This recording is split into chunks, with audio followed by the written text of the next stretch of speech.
पाकिस्तान से इधर आए थे, हमारे पास कुछ नहीं था। 6 बहन भाई थे, माँ बाप थे, इतनी जगह में हम रहते थे, जितना मतलब यहाँ से लेके। और जो मेरा स्कूल था उसमें ना कोई दरवाजा था ना खिड़की थी, और टीचर की कुर्सी को मैं घर लेके आता था सिर पे उठा के, ताकि कोई ले ना जाए। तो मैंने वो चीजें देखी हैं गरीबी में। उसके बाद कई लोगों ने हमारी मदद की, धीरे धीरे पढ़ लिए, हम अमेरिका पहुंच गए। पर हम हमेशा सोचते हैं कि उन लोगों ने जिन्होंने हमारी मदद की थी उनका उधार है हम पे, जो हम आपको मदद करने के लिए, कोशिश करने के लिए फंडिंग करते हैं। हम कुछ नहीं दे रहे हैं, उधार उतार रहे हैं। और मैं ये चाहूंगा कि जब आप लोग पढ़ लिख के अच्छी नौकरी हो जाए, तो आप भी ये कोशिश करना कि जो आपके पीछे हैं उनको कैसे मदद मिले कोर्स करके, ताकि वो भी आगे बढ़ जाए। So, when we talk of KMG's CSR journey, the first thing that comes to my mind is that KMG itself was a journey in CSR.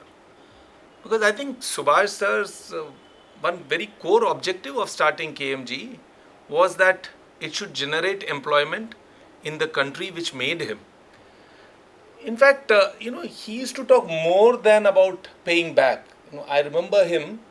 He was probably sitting exactly where I'm sitting right now and addressing this group of GDAs. It was their first day of training at SPYM. And he shared his story. He said how, as a 6-month-old baby, he had come to India and there were 8 in their family staying in a room which was probably just about this much.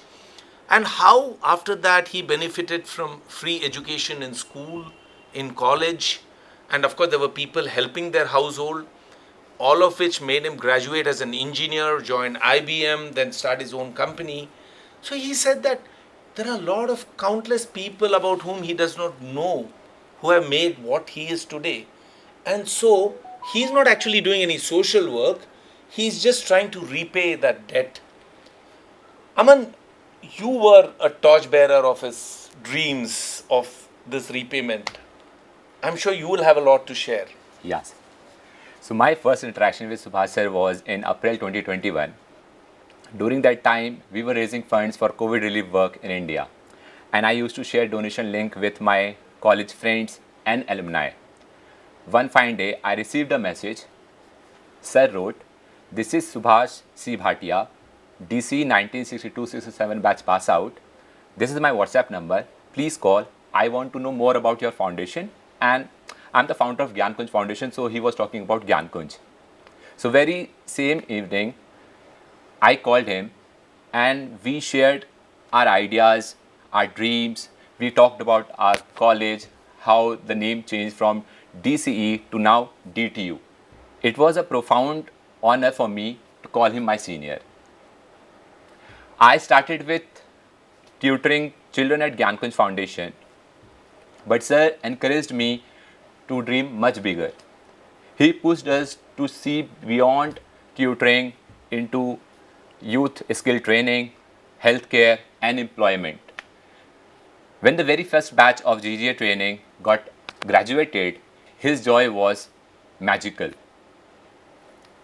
Yes, Aman, I remember he pushing us hard to go to various places, companies and hospitals, training different people, slums, going to different NGOs, SPYM, Shakti Foundation and MID. Today sir is here with us, pushing us really hard to train more and more children, more and more people, giving more skills. And of course, we have gone to various schools also, you remember? Yeah. Filling gaps with doing the government job also, going to schools where the things which government schools and the people who have to do other jobs also, filling gaps. The job which government school people should have done, we have done that job also. Sir has given us immense. Till today, I remember, I used to pick up his call and used to ask me personal questions. How are you? I mean, hard questions were asked later on. How are you was the first thing he used to ask, and then he used to, grind me asking, how was your day? And the call used to be cut saying, have fun. I was like, now this is have fun. Okay. The grinding part used to go in between. But I've had fun working with him. And giving skills was something he used to, ask us do, go work. Right. Yeah, Sheetal, I mean, yeah, his first lines used to be always "Kaise hain aap?" How So are how are you? you? And yeah, he used to always end with "have fun." In fact, a lot of these NGOs that you named, right? SPYM, MID, Shakti Foundation. I was somewhere involved, and I feel very fortunate, for having introduced these NGOs to him. And his enthusiasm to do something for them was, nothing sort of infectious. He used to work on the total principle of trust. Even if some NGOs did not do as well, he used to just move on. Sometimes I used to feel that, there was something really divine about his intervention.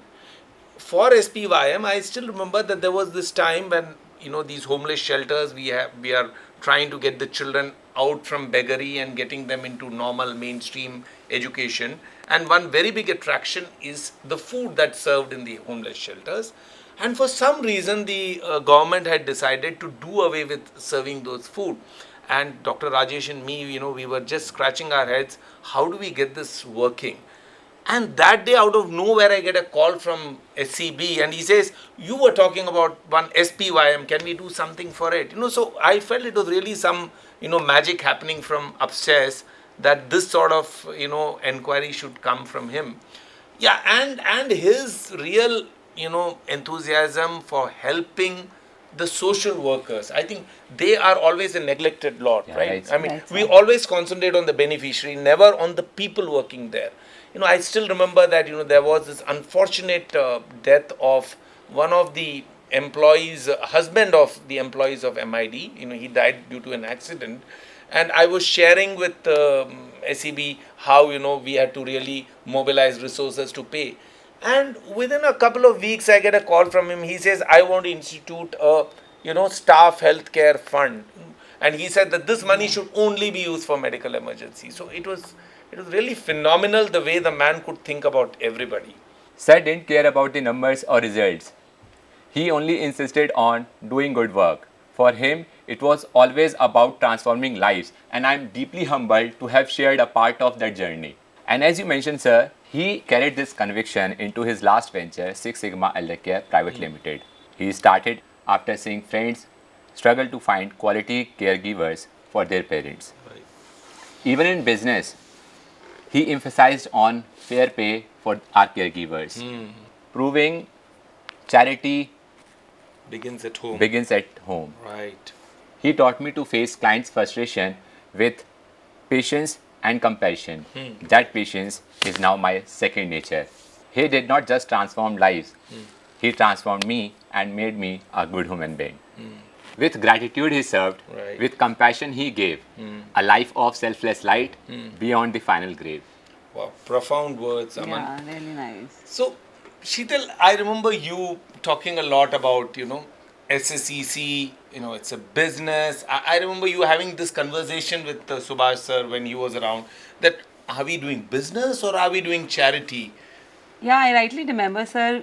In the beginning, we had 10 GDA centers, and all we were supposed to do was concentrate more on the training part. Yes, And yes. then he wanted to do business and create a business in a manner that we could sustain these GDA centers. So the whole idea was to train more people and make them self-sufficient eventually. So business was a secondary idea.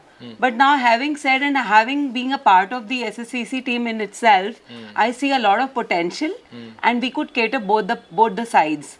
Now I see a lot of people being taken care of in both the sides, like the caregivers are also being fed nicely, and the elderlies are also being very well taken care. And hats off to Aman by doing it affluently very nicely. The whole team is day and night fully involved into it. Hats off to you, Aman. Very nice. Thank you. Why just stop at Aman? I think Sheetal, you also have been really guiding them really well. True. And what you said there, there's a very subtle point.